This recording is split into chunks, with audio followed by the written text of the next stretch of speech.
ఈరోజే ఉగాది, క్రోధినామ సంవత్సర ప్రారంభం. ఈరోజు ఏం చేసినా చేయకపోయినా రాత్రి 12లోపు ఈ వీడియో చూస్తే చాలు, ఈ కథలు వింటే చాలు, అదృష్టం మీ తలుపు తడుతుంది. జన్మల పాపాలు పోయి కోటి జన్మల పుణ్యం కలుగుతుంది. సకల ఐశ్వర్యాలు సిద్ధిస్తాయి. ఇక మీకు ఈ సంవత్సరం అంతా కలిసి వస్తుంది. పట్టిందల్లా బంగారం అవుతుంది. రాజయోగం పడుతుంది. శాలివాహనుల కాలంలో శాలివాహన చక్రవర్తి ఉగాది వంటి పవిత్రమైన రోజున పట్టాభిషేకం పొందాడని, తన శౌర్య పరాక్రమంతో శాలివాహన యుక్త కర్తగా బాసిల్లిన కారణంగా ఉగాది అనే పదం ప్రాచుర్యంలోనికి వచ్చిందని చరిత్రకారులు చెప్తూ ఉన్నారు. ఉగాదికి శాలివాహనుడికి ఏం సంబంధం ఉందో తెలిపే ఈ పవిత్ర కథను రాజయోగం పడుతుంది, పట్టిందల్లా బంగారం అవుతుంది. పూర్వం పురందరపురంలో ఓ వర్తకుడు ఉండేవాడు. ఆ వర్తకుడు చాలా ధనవంతుడు. గొప్ప ధనవంతుడైన ఆ వర్తకుడికి 4 కుమారులు కలిగారు. కాలక్రమంలో వర్తకుడు వృద్ధుడై మరణించే సమయం ఆసన్నమైంది. అయినా ఆ వర్తకుడు తన 4 కుమారులకు సంపదలను పంచి ఇవ్వలేదు అని మరణించే ముందు తన 4 కుమారులను పిలిచి మూతలు బిగించి ఉన్న 4 పాత్రలను ఇచ్చి వాటిని తాను మరణించాక మాత్రమే తెరిచి చూడమని, వాటిలో ఎవరు ఏ పని చేయాలో నిర్దేశితమై ఉందని చెప్పి వర్తకుడు మరణించాడు.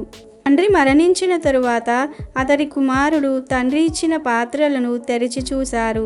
మొదటి పాత్రలో మట్టి, రెండో దానిలో బొగ్గులు, మూడో దానిలో ఎముకలు, నాలుగో దానిలో తవుడు మాత్రమే కనిపించాయి. దాని అర్థం వారికి తెలియక అప్పటి రాజైన విక్రమార్కుడి దగ్గరకు వెళ్ళి విషయమంతా చెప్పారు. విక్రమార్కుడికి కూడా ఆ పాత్రల విషయం బోధపడలేదు. ఆ 4 కుమారులు ఏమిటి ఈ పరిస్థితి అని ఆలోచించి ప్రతిష్టానపురం వెళ్ళి అక్కడున్న వారిని అడిగారు. కానీ ఎవరూ చెప్పలేకపోయాడు. అయితే వారికి ఒక బాలుడు తారసపడ్డాడు. ఆ బాలుడు ఓ వితంతువు కుమారుడు. అయితే ఆమెకు నాగరాజు తక్షకుడి వల్ల గర్భం వచ్చింది. ఆ వితంతువుకు ఒక కుమ్మరి ఆశ్రయం ఇచ్చాడు. కుమ్మరి విషయంలో ఉన్నప్పుడే ఆమె బాలుడిని ప్రసవించింది. పుట్టిన బిడ్డకు శాలివాహనుడు అని పేరు పెట్టింది. ఆ శాలివాహనుడు 4 పాత్రల సమస్యను తెలివిగా పరిష్కరించాడు. వర్తకుడి కుమారులలో మట్టితో నిండిన పాత్ర వచ్చిన కుమారుడు ఆస్తిలోని భూమిని తీసుకోవాలని, బొగ్గులతో నిండిన పాత్రను పొందిన కుమారుడు కలపను, ఎముకలతో నిండిన పాత్ర వచ్చినవాడు పశు సంపదను, తవుడుతో నిండిన పాత్ర వచ్చినవాడు ధాన్యాన్ని పంచుకోవాలని, అదే మరణించిన వర్తకుడి భావన అని శాలివాహనుడు తేల్చి చెప్తాడు. శాలివాహనుడి మాటలు ఆ 4 కుమారులకి నచ్చి అలాగే పంచుకున్నారు. ఈ విషయం ఆ నోట ఈ నోట పడి విక్రమార్కుడి దాకా చేరింది. విక్రమార్కుడు శాలివాహనుడిని చూడాలని కుతూహలపడి భటులతో కబురు చేశాడు. అని శాలివాహనుడు భటులతో తాను రానని, ఏనాటికైనా విక్రమార్కుడే తన దగ్గరకు రావాల్సి ఉంటుందని అన్నాడు. ఆ విషయాన్ని భటులు విక్రమార్క మహారాజుకి చెప్పారు. దాంతో విక్రమార్కుడికి కోపం వచ్చి శాలివాహనుడిని సంహరించడానికి చతురంగ బల సమేతుడై వెళ్ళాడు. ఈ విషయం తెలుసుకున్న శాలివాహనుడు మట్టితో సైనికుల బొమ్మలు వేసి ప్రాణం పోసి విక్రమార్కుడి మీదకు పంపాడు. ఇద్దరి మధ్య భీకరంగా పోరు సాగింది. చివరకు శాలివాహనుడు సమ్మోహన శస్త్రాన్ని ప్రయోగించి విక్రముడి సేన అంతా నిద్రపోయేలా చేశాడు. విక్రముడు వాసుకి అని నాగరాజును ప్రార్థించి తన సేనలకు మెలకువ వచ్చేలా చేశాడు. ఇలా శాలివాహన విక్రమార్కుల యుద్ధ సమయంలో ఎవరి విజయము తేలనప్పుడు ఆకాశవాణి వినిపించింది. ఆ ఆకాశవాణి ఇలా పలికింది: నర్మదా నదికి ఉత్తర దిక్కున ఉన్న ప్రాంతాన్ని విక్రమార్కుడు, దక్షిణ దిక్కు ఉన్న ప్రాంతాన్ని శాలివాహనుడు ఆలించమని ఆకాశవాణి చెప్పింది. తరువాత శాలివాహనుడు, విక్రమార్కుడు ఇద్దరు యుద్ధాన్ని విరమించారు. అలా శాలివాహనుడు ఒక శకానికి స్థాపకుడయ్యాడు. ఆ శకస్థాపన జరిగింది చైత్రశుక్ల పాడ్యమి నాడని ఆ అపూర్వ ఘట్టాన్ని స్మరించుకుంటూ ఉండేందుకు అనంతర కాలంలో ఉగాది ఆవిర్భవించిందని ప్రచారంలో ఉంది. అలాగే తెలుగు సంవత్సరాలకు ఆ పేర్లు ఎలా వచ్చాయో తెలిపే ఈ కథను వింటారో వారికి సకల ఐశ్వర్యాలు సిద్ధిస్తాయి, దేనికి లోటు రాదు. నారద మహాముని ఓసారి విష్ణుమాయ వల్ల స్త్రీగా మారి ఓ రాజును పెళ్లాడతాడు. వారికి 60 మంది పుత్రులు జన్మిస్తారు. ఓసారి ఆ రాజు తన పుత్రులతో యుద్ధానికి వెళితే అంతా చనిపోతారు. అప్పుడు నారదుడు విష్ణువుని ప్రార్థిస్తాడు. నారదుడిని విష్ణువు కరుణిస్తాడు.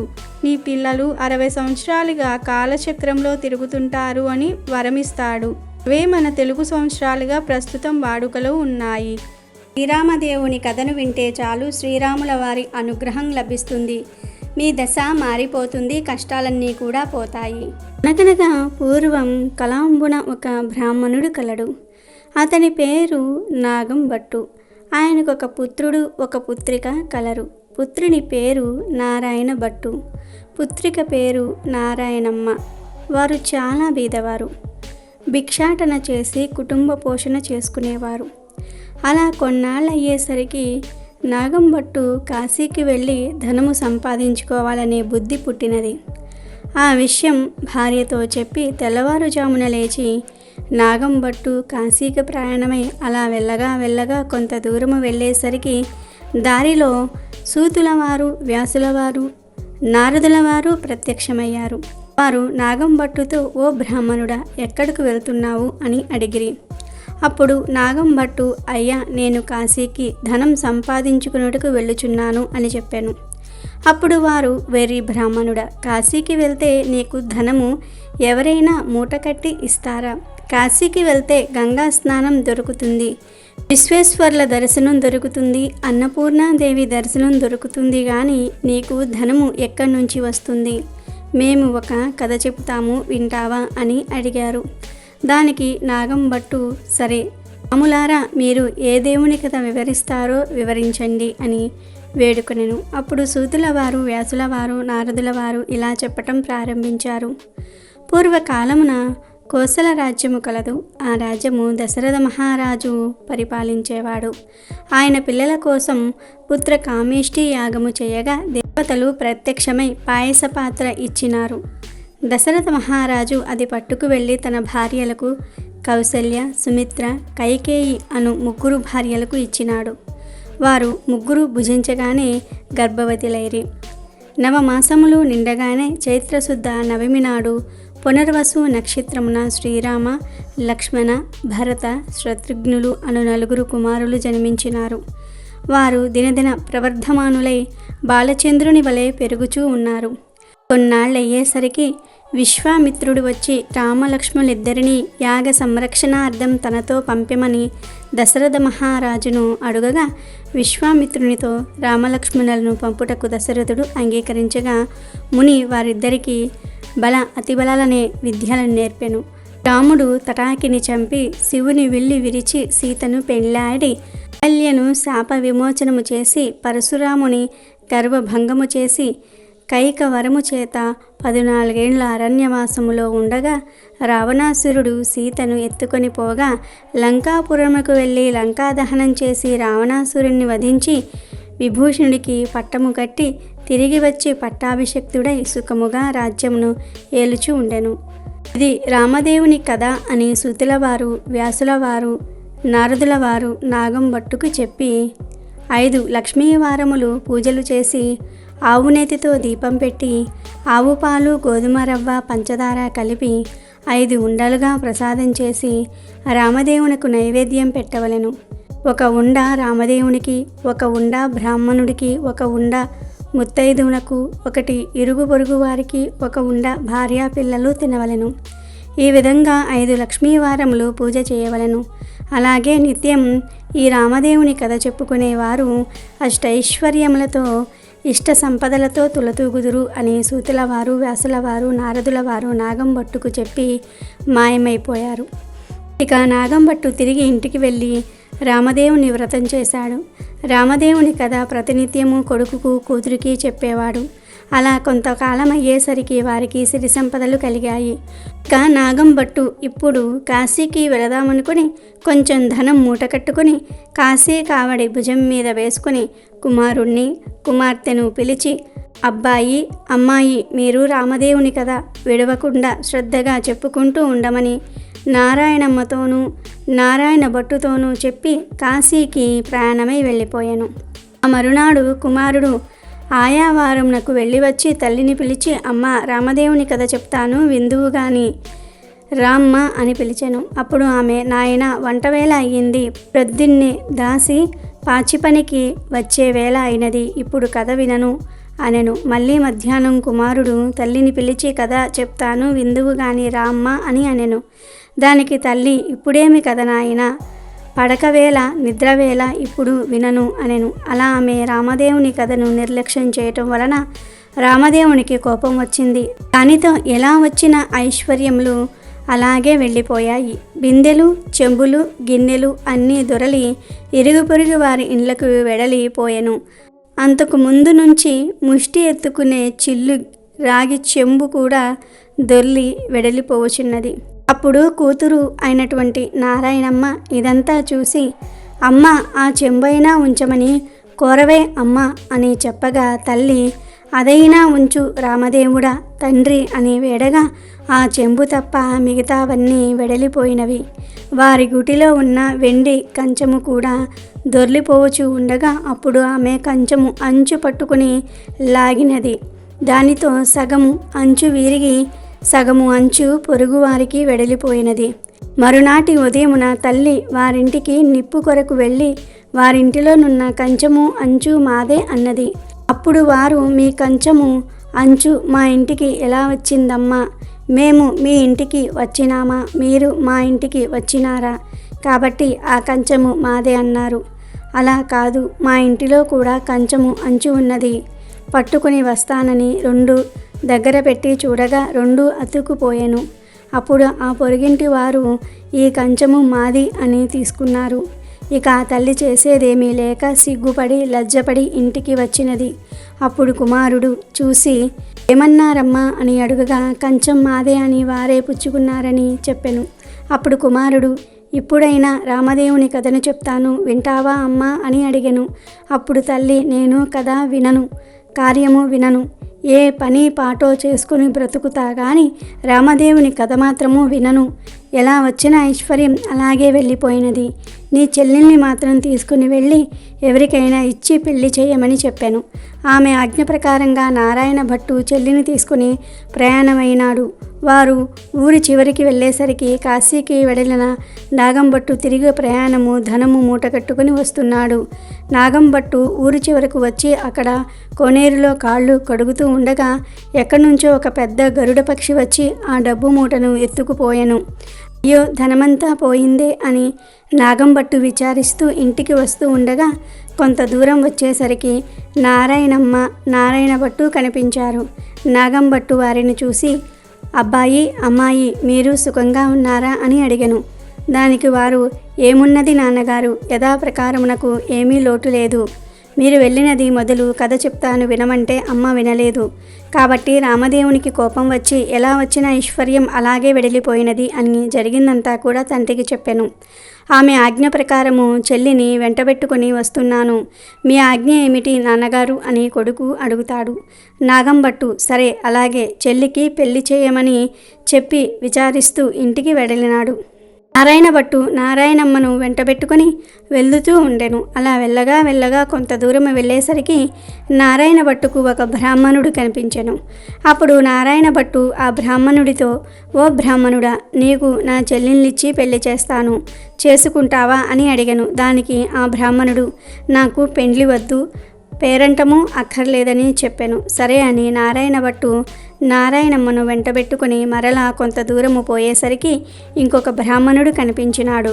నారాయణ భట్టు అతనితో, ఓ బ్రాహ్మణుడా, నా చెల్లెల్నిచ్చి పెళ్లి చేస్తాను, చేసుకుంటావా అని అడిగెను.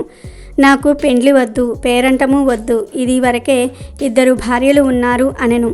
మరలా వెళ్ళుచూ ఉండగా త్రోవలో ఒక పెద్ద పూల తోట కనిపించినది. ఆ తోటలో అన్నా చెల్లెళ్ళు కూర్చొని రామదేవుని కథ చెప్పుకుంటూ ఉండగా ఎక్కడి నుండో ఒక బ్రాహ్మణ యువకుడు వచ్చి పూలు కోసుకుంటూ ఉండగా నారాయణ భట్టు ఆ యువకుడిని చూసి, ఓ బ్రాహ్మణుడా, నీకు నా చెల్లెల్నిచ్చి పెళ్లి చేస్తాను, చేసుకుంటావా అని అనెను. అప్పుడు ఆ యువకుడు, పెళ్లి చేస్తానంటే వద్దంటానా, కానీ మా గురువుగారు ఉన్నారు, ఆయన ఆజ్ఞ ప్రకారము ఆయన పెళ్లి చేసుకోమంటే చేసుకుంటాను అని అనెను. మీ గురువుగారు ఎక్కడున్నారని నారాయణ భట్టు అడుగగా ఫలానా తోటలో ఉన్నారని చెప్పాను. వెంటనే నారాయణ భట్టు గురువుగారి దగ్గరకు వెడలి, అయ్యా గురువుగారు, మీ శిష్యుడికి నా సోదరునిచ్చి పెళ్లి చేస్తాను, తమరు ఒప్పుకుంటారా అని అడుగుతాడు.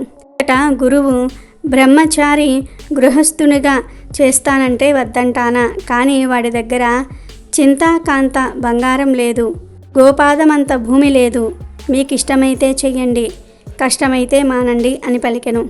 అప్పుడు నారాయణ భట్టు గురువుగారికి దండం పెట్టి, అలాగే ఎక్కడికో వెళ్ళి 4 రాటలు తెచ్చి పందిరి వేసి గుచ్చిన ముత్యాలు తోరణాలు కట్టి గుచ్చని ముత్యాలు తలంబ్రాలు పోసి 70 యాగాల నారాయణమ్మనిచ్చి పెళ్లి చేశాడు.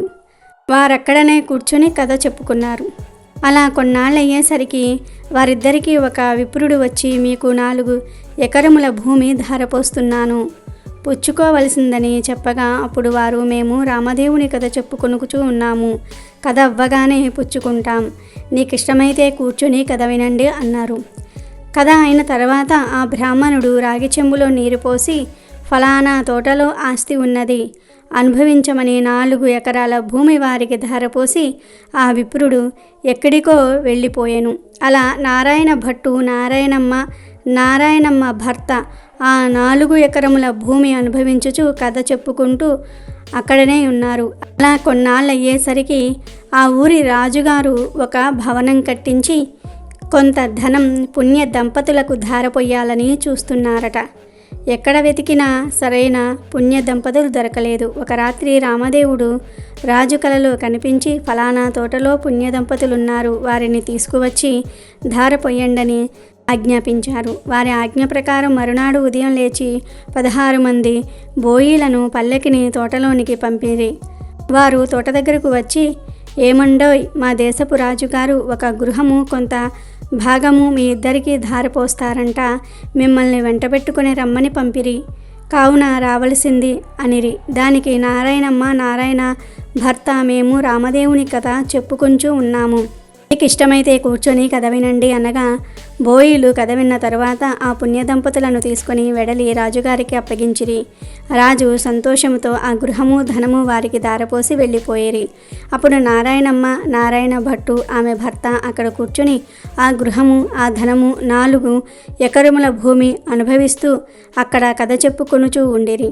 కొన్ని దినములయ్యేసరికి నారాయణ భట్టు, అమ్మాయి, నేనిన్ని దినములు ఇలా ఉండను, కాబట్టి నేను వెళ్ళి రామదేవుణ్ణి తీసుకుని వస్తాను, నీవు నీ భర్త కథను మానకుండా చెప్పుకోండి అని చెప్పి నారాయణ భట్టు ప్రయాణము వెడలెను.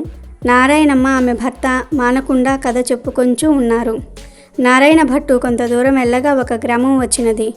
ఆ గ్రామంలో ఒక గొల్లవాడు వడ్ల ఎండబోసుకొని కాపలా కూర్చున్నాడు. నారాయణ భట్టు ఆ గొల్లవాడిని చూసి, గొల్ల, ఈ గ్రామంలోని విశేషాలేమిటి అని అడిగెను. ఏమున్నది బాబు, నేను పుట్టుకతోనే అందుడను, మా వాళ్ళు వడ్లు ఎండబోసి నన్ను కాపలా కూర్చోమన్నగా కర్ర పుచ్చుకొని కూర్చుంటిని, నా అవస్థ ఇలా ఉన్నది బాబు అనెను. అంటదా నారాయణ భట్టు, ఒక కథ చెబుతాను, వినిదవా అని అడిగెను. గొల్లవాడు అలాగే వింటాను చెప్పమన్నాడు. రామదేవుని కథ వ్రత విధానమును చెప్పేసరికి గొల్లవానికి కొంచెము కళ్ళు కనిపించెను. ఓహో, కథలోనే ఇంత మహత్యము ఉన్నది, వ్రతము చేసుకుంటే ఇంకెంత మహత్యము ఉంటుందో అని ఆ దేవుడి గురించి చెప్పమనెను.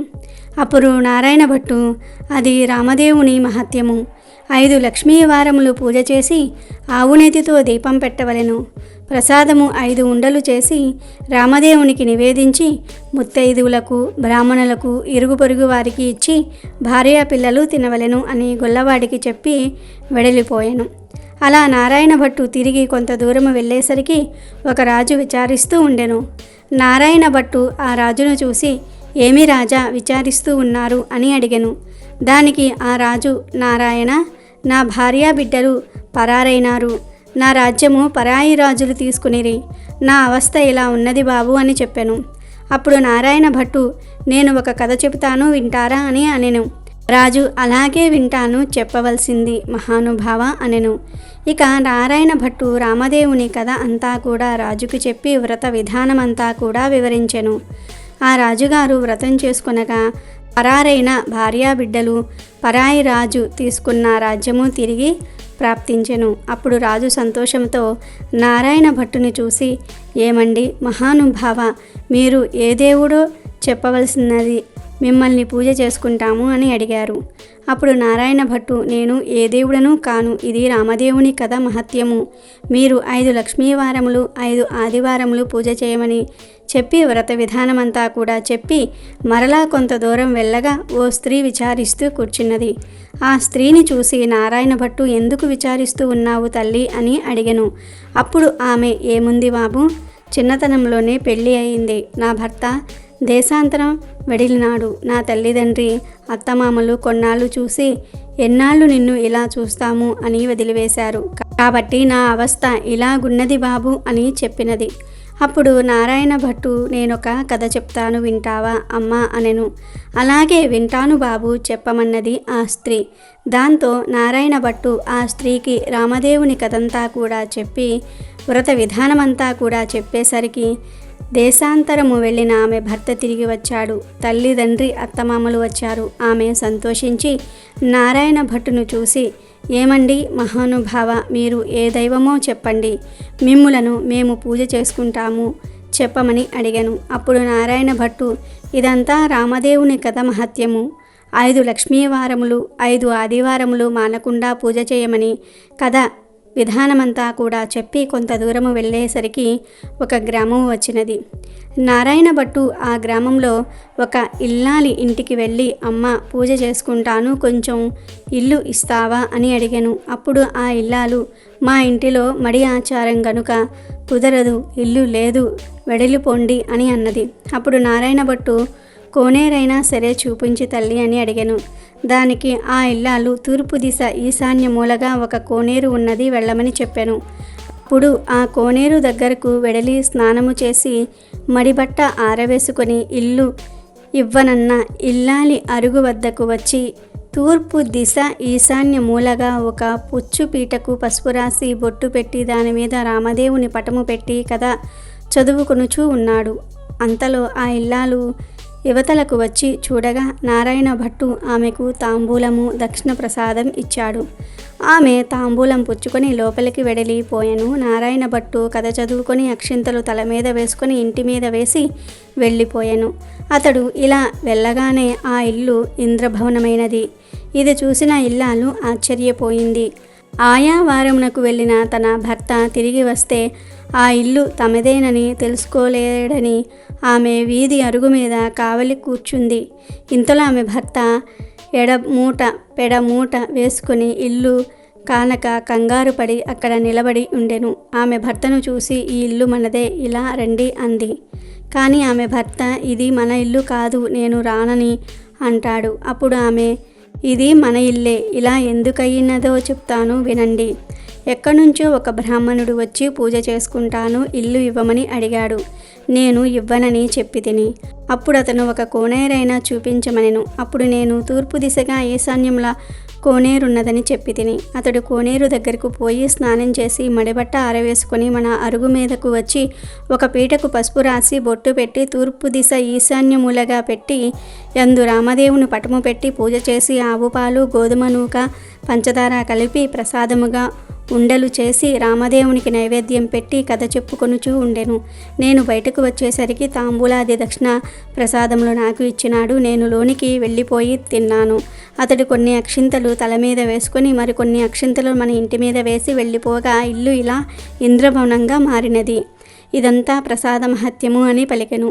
అప్పుడు ఆమె భర్త, ఆయన పూజ చేసుకుంటానంటే వద్దన్నావా, నిర్భాగ్యురాలా, పాపిష్టిదాన, అతడు ఏ దిశగా వెళ్ళాడు చెప్పు అనగా ఈశాన్య మూలగా వెళ్ళాడని చెప్పింది. అప్పుడు ఆయన మూటలు అక్కడ పెట్టి నారాయణ భట్టును వెతుకుతూ బయలుదేరెను. కొంత దూరం వెళ్ళగా నారాయణ భట్టు ఆ బ్రాహ్మణుడికి కనిపించెను. అప్పుడు ఆ బ్రాహ్మణుడు, ఏమండోయ్ మహానుభావ, మీరు మా ఇంటికి రావాల్సిందే, మేము పూజించుకుంటాము అనెను. అప్పుడు నారాయణ భట్టు, మీ ఇంటికి ఇప్పుడు రాను, రామదేవుని వెతుకుటకు వెళ్ళుచూ ఉన్నాను అనెను. అప్పుడు ఆ బ్రాహ్మణుడు, అలా కాదు మహానుభావ, మీరు మా ఇంటికి వచ్చి పూజ చేసుకుంటానంటే మా భార్య ఇల్లు ఇవ్వనన్నది కాబట్టి మాదే తప్పు. మా తప్పు క్షమించి మా ఇంటికి రావాల్సినది. మీరు ఏ దేవుడో చెప్పండి, మేము మిమ్ము పూజించుకుంటామనెను. అప్పుడు నారాయణ భట్టు, మీ ఇల్లు కాబట్టి మీరు ఇవ్వనన్నారు, మీ తప్పేమీ లేదు, రావటం నాదే తప్పు అనెను. నేను ఏ దేవుడను కాను, ఇదంతా రామదేవుని కథ మహత్యం. నీవు ఇంటికి వెడలి 5 లక్ష్మీ వారాలు 5 ఆదివారములు పూజ చేసుకోమని వ్రత విధానమంతా కూడా చెప్పెను. రామదేవుని వెతుక్కొని తిరిగి వచ్చేటప్పుడు మీ ఇంటికి వస్తాను అని చెప్పి వెళ్ళిపోయాను. అప్పుడు ఆ బ్రాహ్మణుడు తిరిగి ఇంటికి వచ్చి, కథలోనే ఇంత మహత్యం ఉంది, వ్రతం చేసుకుంటే ఇంకెంత మహత్యం ఉంటుందోనని పూజ చేసుకొని కథ చెప్పుకొని అష్టైశ్వర్యములను పొంది అష్ట సంపదలతో తులతూగుతూ ఉన్నారు. నారాయణ భట్టు ఎండనక వాననక తిండనక తెప్పలనక ఆకలనక దప్పికనక చెట్లనక పుట్లనక నీడనక భయమనక అర్ధరాత్రనక అరణ్యాల పట్టుకుని వెతుకుతూ ఉండగా కొంత దూరం వెళ్ళేసరికి నారాయణ భట్టు మూర్ఛెల్లి కళ్ళు తిరిగి పడిపోయాను. అప్పుడు రామదేవునకు దయ కలిగి ముసలి బ్రాహ్మణ వేషంతో వచ్చి నారాయణ భట్టు ముఖము తుడిచి లేవదీసి మంచినీళ్లు ఇచ్చి మా ఇంటిలో భోజనము చేద్దువు గాని రమ్మనెను. అప్పుడు నారాయణ భట్టు, నేను భోజనం మాత్రం చెయ్యను, నేను రామదేవుని వెతుకుటకు వెళ్ళుచూ ఉన్నాను, ఒక కోనేరు చూపించండి చాలు, స్నానం చేస్తానన్నాడు. అప్పుడు ఆ ముసలి బ్రాహ్మణుడు తూర్పు దిశ ఈశాన్య మూల ఒక కోనేరున్నది, వెళ్ళమన్నాడు. నారాయణ భట్టు ఆ కోనేరు వద్దకు వెళ్ళి స్నానం చేసి పైకి వచ్చేసరికి అక్కడ ఇంద్రభవనంలా మారిపోయెను. లోపలికి వచ్చేసరికి సీతమ్మ వారు ఒక బ్రాహ్మణ స్త్రీ రూపంలో వెండి కంచాలు, వెండి పీటలు, పైడి కంచాలు కనిపించినవి. అప్పుడు నారాయణ భట్టుకు రామదేవుడు సీతమ్మ వృద్ధ బ్రాహ్మణ దంపతుల రూపంలో ఎదురయ్యి మా ఇంటిలో భోజనం చేద్దురు గాని రమ్మన్నారు. అప్పుడు నారాయణ భట్టు, నేను భోజనం మాత్రం చేయను, రామదేవుని వెతుకుటకు వెళ్ళుచున్నాను అన్నాడు. అప్పుడు బ్రాహ్మణుడు, నేనే రామదేవుణ్ణి అని చెప్పాను. దానికి నారాయణ భట్టు, అయితే కావచ్చును మహానుభావ, నాకు నీ దర్శనం కావాలి అని చెప్పగా అప్పుడు పులి చర్మంతో, రుద్రాక్షలతో, విభూది రేఖలతో, నడుమున నాగాభరణంతో, శిరస్సున గంగతో, పక్కన పార్వతీదేవితో, త్రిశూలం త్రినేత్రముతో నందివాహనుడై ఈశ్వరుడు ప్రత్యక్షమైనాడు. అప్పుడు నారాయణ భట్టు శంకరుణ్ణి స్తోత్రము చేసెను. తర్వాత నారాయణ భట్టు విష్ణుమూర్తి కూడా ప్రత్యక్షం కావాలనని కోరెను. అప్పుడు విష్ణుమూర్తి వృక్షస్థలంబున వన మూలికతో, మురుగు తీగ వంటి లక్ష్మీదేవితో, శంఖ చక్ర గదాధరుడై నెమలి పింఛము ధరించి ప్రత్యక్షమైనాడు. అప్పుడు హరిని కూడా నారాయణ భట్టు స్తోత్రము చేసెను. తర్వాత నారాయణ భట్టు రామదేవుడు ప్రత్యక్షమవ్వాలనెను. అప్పుడు హనుమ, సీతారామ, లక్ష్మణ, భరత, శత్రుఘ్నులు సపరివార సహితముగా శ్రీరామచంద్రుడు ప్రత్యక్షమైనాడు. అప్పుడు రామదేవుడు నారాయణ భట్టుతో, ఇప్పుడైనా సరే భోజనం చేస్తావా అని అడిగెను. దానికి నారాయణ భట్టు, అలాగే చేస్తాను గాని భోజనమైన తర్వాత నాతో వస్తానని అభయమిస్తేనే భోజనం చేస్తానన్నాడు. అప్పుడా సీతమ్మ తల్లి 4 కూరలు, నవకాయ పిండి వంటలతో పంచభక్ష పరమాన్నాలు వండి, పిండి కంచాలు, పైడి పీటలు వేసి వారి బంధు కోటి పరివార సహితముగా నారాయణ భట్టుకు సీతమ్మ తల్లి భోజనం పెట్టెను. అందరూ భోజనాలు చేసి లేచి కర్పూర తాంబూలము వేసుకున్న తర్వాత నారాయణ భట్టు రామునితో, నాతో వస్తానని అభయహస్తమిచ్చావు కావున మా ఇంటికి నాతో రావలసినదని కోరెను. అప్పుడు ముందు నారాయణ భట్టు వెనుక రామదేవుడు బయలుదేరి వెళ్తూ ఉన్నారు. అలా కొంత దూరం వెడిలి నారాయణ భట్టు వెనుకకు తిరిగి చూశాను. అప్పుడు ఆ రామదేవుడు కనిపించలేదు. అంతటా నారాయణ భట్టు ముఖము తిరిగి మూర్ఛ వచ్చి నేల మీద పడిపోయాను. అప్పుడు రామదేవునకు దయ కలిగి నారాయణ భట్టు ముఖము తుడిచి లేవదీసి మంచినీళ్లు ఇచ్చి, ఏమి ఇలాగున పడిపోయావు, నాతో నడవలేని వాడవు, నన్ను ఎందుకు రమ్మన్నావు అని అడిగెను. దేవా, నీ మహిమను బ్రహ్మాది దేవతలు, యోగీశ్వరులు, మునీశ్వరులు, తపస్సులు తెలుసుకోలేరు. మీ మహత్యము తెలుసుకొనుటకు నేనెంత వాడను. నా తప్పులు క్షమించి నాతో రావలసిందని రామదేవుణ్ణి నారాయణ భట్టు ప్రార్థించెను. అప్పుడు రామదేవుడు, అలాగే వస్తానని, నీవు వచ్చినప్పుడు ఎవరి ఇళ్లకు వెళ్ళినావో వారి ఇళ్లకు నన్ను కూడా నీ భుజాలపై ఎక్కించుకుని తీసుకువెళ్ళమనెను. అప్పుడు నారాయణ భట్టు రామదేవుణ్ణి భుజాలపై ఎక్కించుకుని కొంత దూరం వచ్చేసరికి ఇల్లు ఇవ్వనని చెప్పిన ఇల్లాలి ఇంటికి వచ్చిరి. అచట ఆ ఇల్లాలు ఆమె భర్త కూర్చొని రామదేవుని కథ చెప్పుకుంటూ ఉన్నారు. రామదేవుడు వారి భక్తికి మెచ్చి వారికి అష్టైశ్వర్యములు ఆరోగ్యములు ఇచ్చి కాపాడి రక్షించను. మరికొంత దూరము వచ్చేసరికి స్త్రీ ఇల్లు కనిపించను. అచట వచ్చేసరికి స్త్రీ ఆమె భర్త కూర్చుని కథ చెప్పుకొంచూ ఉన్నారు. వారికి అష్టైశ్వర్యములు ఆరోగ్యములు ఇచ్చి సిరి సంపదలు ఎడబాయకుండా ఇచ్చి వారిని రక్షించాడు రామదేవుడు. మరికొంత దూరము వచ్చేసరికి గొల్ల ఇల్లు వచ్చెను. ఆ రోజు ఆదివారము. నారాయణ భట్టు చెప్పిన మాదిరి పూజ చేసుకుని కథ చెప్పుకుంటూ ఉన్నారు ఆ గొల్లలు. రామదేవుడు వారిని మెచ్చి ఐశ్వర్యములు ఆరోగ్యములు ఇచ్చి సిరి సంపదలు ఎడబాయకుండా వారిని కాపాడి రక్షించినారంట. ఇంకా కొంత దూరము వచ్చేసరికి చెల్లెలి ఇల్లొచ్చినది. అక్కడ వారు రామదేవుని కథ చెప్పుకొనుచు బంగారపు తూగుటు ఉయ్యాలలో ఊగుచూ ఉన్నారు. రామదేవుడు వారిని మెచ్చి ఆరోగ్యములు ఇచ్చి సిరి సంపదలు కాపాడి రక్షించినారట. అప్పుడు నారాయణమ్మ తమ ఇంటికి అన్నయ్య వచ్చాడని కాళ్ళు కడుక్కొనుటకు నీళ్లు ఇచ్చి దాహానికి మజ్జిగ ఇచ్చి మర్యాద చేసినది. అప్పుడు నారాయణ భట్టు, అమ్మాయి, నన్నిలా మర్యాద చేయనక్కర్లేదు. నేను రామదేవుణ్ణి తీసుకువచ్చుచుంటిని. నీవు నీ భర్త మా ఇంటికి రావలను. మనందరము పూజ చేసుకుందాము అని చెప్పాను. అప్పుడు ఆమె సంతోషంతో అలాగే వస్తాననెను.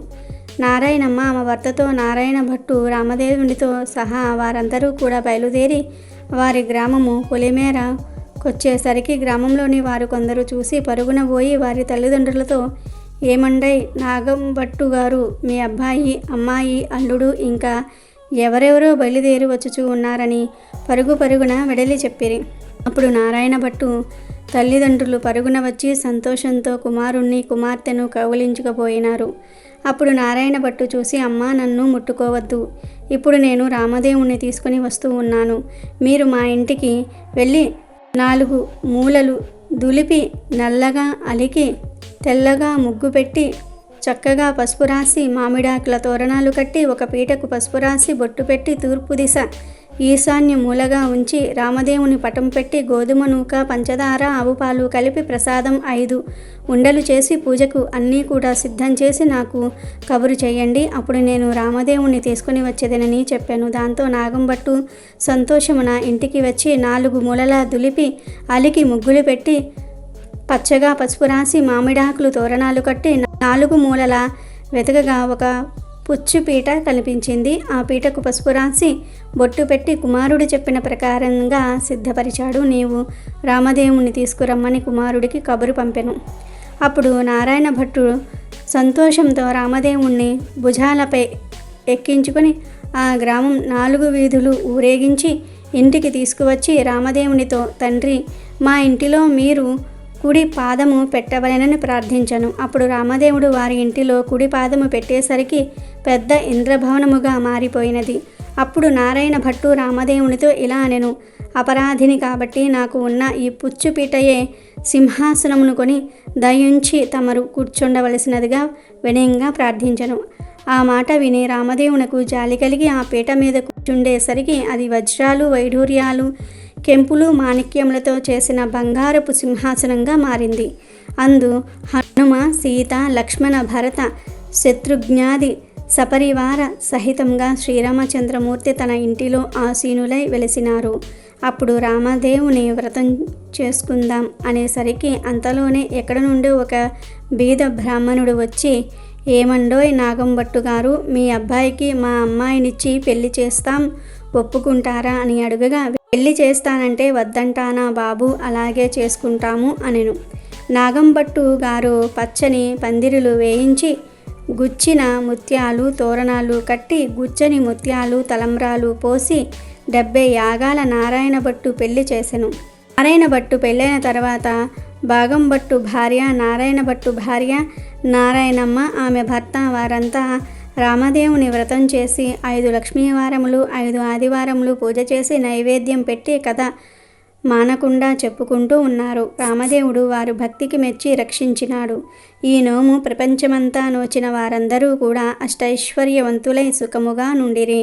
Thank you for watching our video. Please do subscribe and like the video.